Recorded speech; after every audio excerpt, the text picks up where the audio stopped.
Première destination, le Sénégal. L'agriculture y est un secteur crucial. Les petites exploitations représentent une source déterminante de revenus.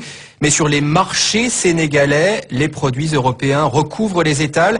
L'Union verse des millions d'euros d'aide au Sénégal, mais elle empêche son agriculture locale de se développer.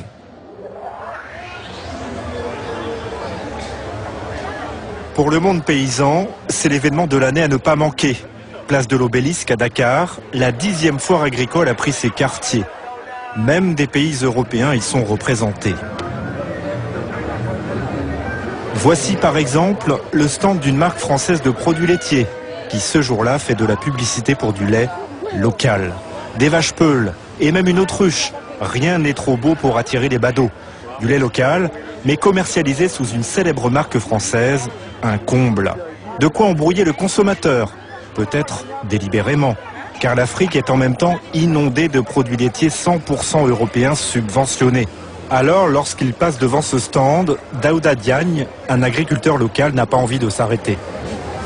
Mais si on ne veut pas faire la politique de l'autruche et ne pas se voiler la face, on voit le paradoxe qu'il y a entre promouvoir des vaches pour parler de la production nationale et en même temps être sponsorisé par une institution, des structures mais qui importent.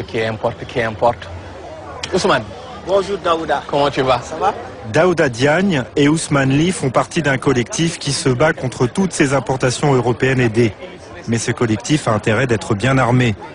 Car il n'y a pas que le lait venant d'Europe présent au Sénégal. Patates, tomates, les exemples ne manquent pas.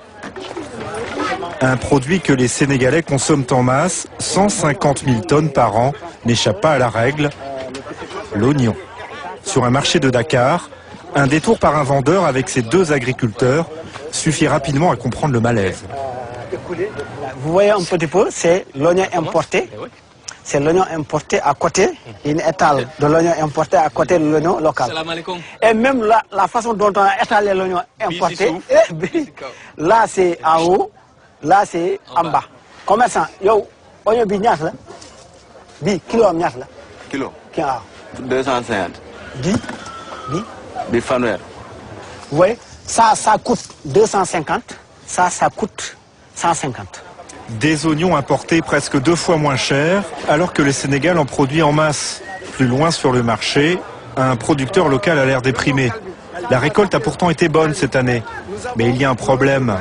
Comment écouler tous ces stocks face aux oignons importés moins chers? Ça risque de pourrir ici et que tout le monde va rester les champs comme ça là. Hein? Donc, ça n'est plus la peine de cultiver les oignons. C'est ça. Pour sauver tous ces producteurs aux abois, de plus en plus nombreux, le collectif de Daouda et Ousmane a fait pression sur le gouvernement et cela a porté ses fruits. Pour une durée de 4 mois, les importations d'oignons européens sont désormais suspendues. Cette mesure est-elle vraiment efficace? Pas sûr. À la sortie du marché, une mauvaise surprise attend nos deux agriculteurs. Vous voyez ici, c'est la Hollande. On a marqué ici la Hollande. Un camion vient juste d'arriver, rempli à ras-bord d'oignons hollandais. C'est décourageant. Pourtant, il y a l'oignon quand même importé qui est là, qui barre la route à l'oignon produit localement. Ça, c'est bizarre. Dalifort, Ah, Port. Dalifort. Ah, Dalifort. Ah, Dalifort. Ah, celui-là. Ah oui, celui-là. c'est vrai. Ah oui, d'accord, celui-là.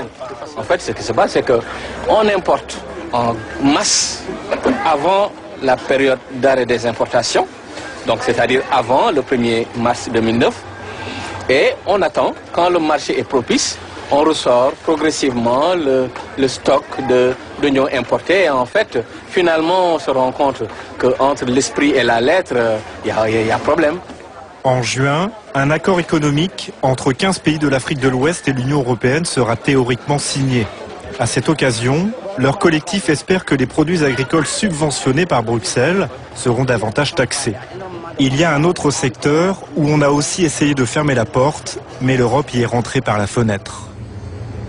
Dans le port de Dakar, il est rare aujourd'hui de croiser des bateaux européens. Et pour cause, depuis 2006, une douzaine seulement a désormais le droit de pêcher dans les eaux sénégalaises. Avant, l'imposante armada européenne venait pêcher ici contre des compensations financières. Cet âge d'or est terminé.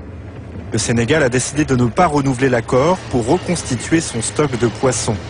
Mais les sociétés de pêche européennes ont trouvé une parade astucieuse. Richard et une poignée de pêcheurs prennent ce soir la mer sur ce chalutier. Richard est guinéen. Quant à savoir qui est le propriétaire du bateau, on a un peu de mal à s'y retrouver. Il est de quel pays? Le bateau, il est de Grande-Bretagne. De Grande-Bretagne? Oui. Votre patron est anglais? C'est un Espagnol, mais il a naturalisé le bateau en Grande-Bretagne. Parce qu'il y a le drapeau. Un peu plus loin sur le quai, même cas de figure, mais cette fois un gardien du port est plus précis. Le bateau, celui-là, le bateau qui est là, le bateau qui est là, c'est un bateau qui appartient à la société X Passage. La société sénégalaise. Des sociétés mixtes, il fallait y penser. La plupart des bateaux européens ont ainsi été sénégalisés. Ils peuvent alors légalement débarquer leurs poissons à Dakar et surtout l'exporter ensuite directement vers l'Europe. Un vrai tour de passe-passe, à condition de respecter certaines règles. C'est en tout cas ce qu'on nous explique au siège du groupement des armateurs et des industriels de la pêche. Doukou Tingui Koulibaly est un homme important. Il siège à la fameuse commission qui octroie les licences de pêche. Et quand la production est exportée, il y a une réglementation financière au Sénégal qui veut les devises consécutives à toutes les exportations doivent faire l'objet d'un rapatriement au Sénégal.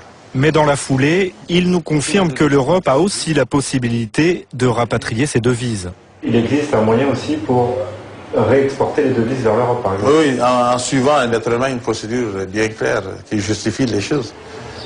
La pêche, un autre cheval de Troie de l'Europe en Afrique. Rien n'aurait donc changé, avec comme conséquence moins de poissons dans les filets.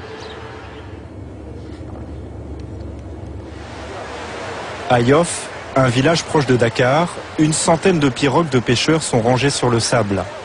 Au début des années 80, le Sénégal en comptait 5000. Il y en aurait aujourd'hui 15 000. Et en même temps, le stock de poissons a été divisé par 4. Là où tu vois les pirogues, tu pouvais attraper des mérous, beaucoup de mérous ici. N'importe quel poisson, les vieux là, les vieux comme ces vieux là, ils pêchaient ça ici.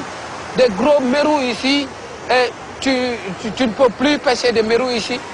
Triste constat pour Cheikh, l'enfant du village, aujourd'hui pêcheur-plongeur. Alors un retour de pêche, c'est toujours un événement. Mais une fois de plus, ces poissons ne font que passer au Sénégal. Surtout si la marchandise est de qualité. Ici, les camions frigorifiques sont même carrément sur la plage, prêts à démarrer une fois chargés. Dorades, sardines, thon, mérous, ce genre de poissons, Cheikh et tous les autres ne font que les pêcher.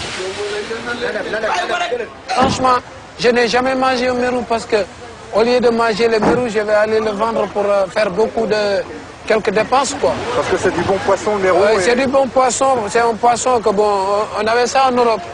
80% des poissons débarqués au Sénégal proviendraient de la pêche artisanale. Les chalutiers européens ou sénégalisés ne sont donc pas les seuls ici à racler le fond de la mer. Toujours est-il que la plupart de ces belles prises sont à destination d'une Europe jamais rassasiée en poissons. Décidément, rien n'a changé, l'Afrique ramasse souvent les miettes. À Yoff comme ailleurs, des pirogues de pêcheurs et de chômeurs continuent de prendre la mer pour tenter de rallier les Canaries et l'Europe, avec l'espoir de prendre un jour part au festin. Cheikh, l'enfant du village, a lui décidé de rester, se raccrochant chaque matin à son proverbe wolof « Si tu n'as pas ce que tu veux, tu tiens ce que tu as ». Réponse de la Commission européenne pour l'attribution de pavillons sénégalais aux bateaux de pêche. C'est le gouvernement de Dakar qui fixe les règles et les prises des bateaux européens ne représentent que 2 à 3% des captures de poissons dans les eaux sénégalaises.